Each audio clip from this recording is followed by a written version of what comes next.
حضرت عثمان ابن حنیف کہتے ہیں میں نبی پاک کے پاس بیٹھا تھا تو ایک نابینا صحابی آئے، عرض کرنے لگے یا رسول اللہ صلی اللہ علیہ وسلم میں نابینا ہوں، میرے لیے دعا کریں، اللہ مجھے آنکھیں عطا فرمائے، دعا کریں۔ اب حضور نے پتہ کیا کہا؟ نبی پاک نے فرمایا دو باتیں ہیں، یا تو صبر کر لے یا میں دعا کر دیتا ہوں۔ صبر کرے گا تو اللہ جنت دے گا، یا تو صبر کر لے یا میں۔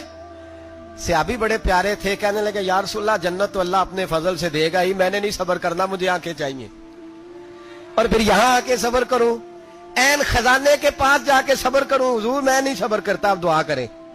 نبی پاک نے دعا سکھائی، فرمایا دو نفل پڑھ جا کے اور دو نفل پڑھ کے میرے وسیلے سے دعا کر۔ کیا کر؟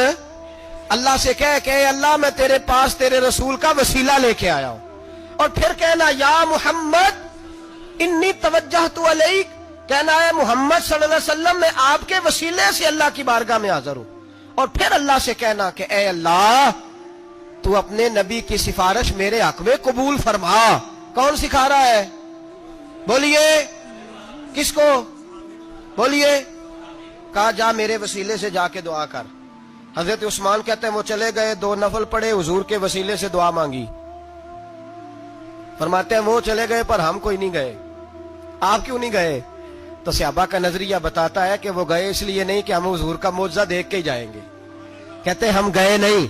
تھوڑی دیر گزری تو وہ صحابی جو اندھے گئے تھے جب واپس آئے ہیں تو اللہ نے انہیں آنکھیں عطا فرما دی۔ گئے تھے تو نابینا تھے، آئے تو بینا ہے۔ میرے نبی پاک صلی اللہ علیہ وسلم کا توسل، حضور کا وسیلہ خود حضور نے سکھایا ہے۔